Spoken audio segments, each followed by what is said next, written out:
Shipt Shoppers, I wanted to walk you through my work wardrobe today to give you some ideas on what you can wear from 80 degrees to 20 degrees and below.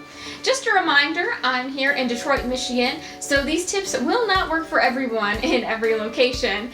And I am focusing on my personal, very female wardrobe, so here we go. So I wanted to start with my favorite tank top for above 80 degrees. This is actually from the Noosa yogurt. Unfortunately, they don't make it anymore, but I absolutely love the simplicity of it, and I just feel like Shipt Shoppers bring the milk, honey, fruit, and magic, of course. And it does go a little deeper on the sides, get a lot of nice arm ventilation, so I paired it with a matching bralette, and I just love all things fruit print to wear while working. I definitely think solid colors can be a nice choice, but do be careful if you buy any cheap fabric. Like this one is a little more sheer than it looks. So my trick with that is to wear a more full coverage sports bra underneath, and then you can't tell it's as sheer. So the biggest trick I have to beating the heat, and this is definitely something I picked up from more southern shoppers, is to keep you from sweating so much. Any kind of dry spray, men's or women's, that is going to help a lot. And no matter what the weather, you really do want to wear sneakers. So to keep your feet from hurting, I recommend getting a new pair of sneakers every year because the arches will wear down, or get new inserts. It's definitely important to stay on top of your health and well-being so you can stay out there shopping longer and making more money, of course. I do recommend wearing any kind of bottoms with pockets, whether they're shorts or you can get more of like a bike short with pockets.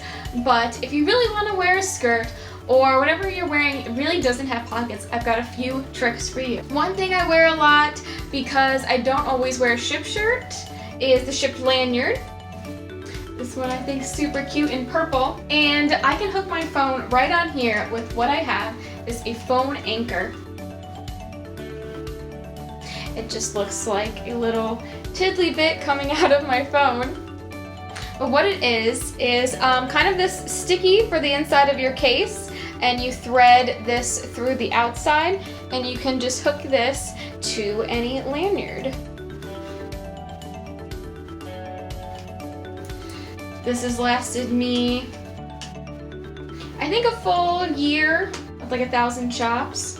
And there's been no sign of really wear on it, and that's definitely very helpful because I'll wear it like this all day long.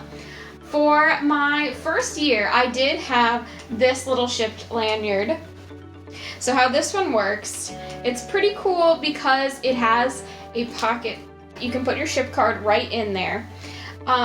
But you do have to be careful because it's rubber. It will kind of stretch out. I kind of saw myself like having to add like a little bit more like business cards or something to keep my card from flipping out. But it's supposed to work on any size phone. I do a very small phone. And you pretty much will wrap it around the edges like this. You put your Shipt card back there, and you can hook this to any existing lanyard you have. I believe when you buy them from Shipt for $7, it does come with a lanyard. So, the downside of these though, mine did not last, maybe it made it one full year. It barely made it past a year. So, the problem is, this part right here is where all the tension, is where all the pressure is going to be on it, and that will slowly chip away.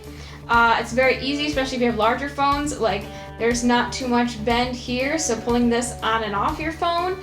I've had one of these snap, and like as soon as that happens, it's not going to work anymore, unfortunately.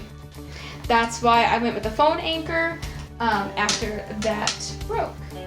Once it gets down to the low 70s, a t-shirt and jeans will be just fine.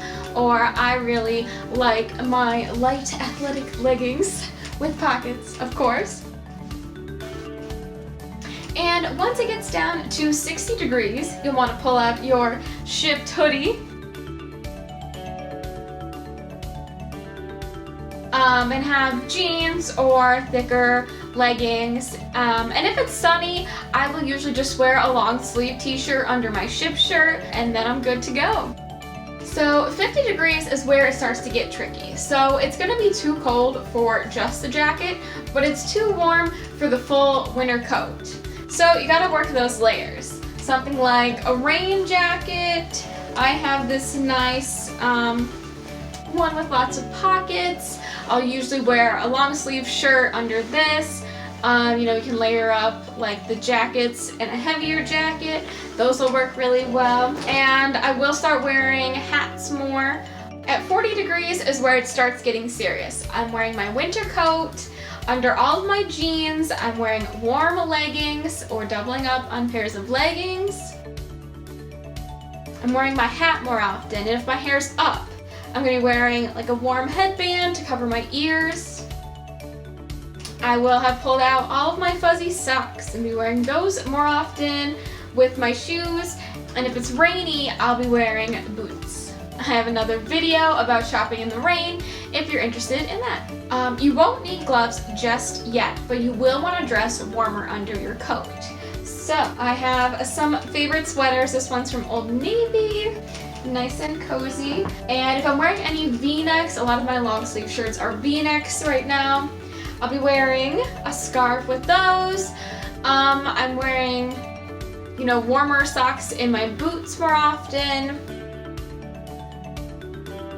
So when snow strikes, having tall boots is essential, because even if the roads are clear, you can't expect every customer to have cleared every path and driveway you might come across. And it's just going to be easier to be prepared than to be having like wet, cold feet or having the bottom of your pants wet.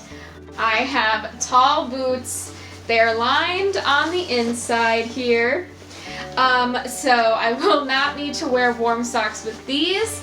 It is just as important to not overheat as it is to not freeze while you're working, because you are moving around a lot more. So these clothing tips, keep in mind, they are for people who will be inside and outside a lot. They will be physically moving, but also need to keep warm for brief bursts. This is not clothing tips for if you're going to be outside all day. And especially I kind of add like 5 degrees if it's sunny, subtract 5 degrees if it's cloudy, as the weather will start changing all the time in many locations. As the temperature drops and drops, it's okay to wear sweatpants to work.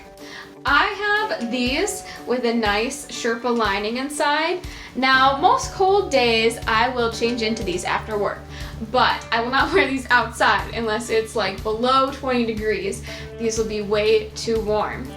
And word of caution, because we had a polar vortex last year, the temperature dropped to 1 or 0 degrees, and it will physically hurt your skin to be out in that kind of weather. So do not do it. Do not go out. Do not work. Call it a snow day. As an independent contractor, you have that privilege to choose what day you want to work, whatever time of day you choose to decide it. So I hope you found some helpful tips to tackle whatever weather you're facing out there, and I'll see you right here next week with a new video.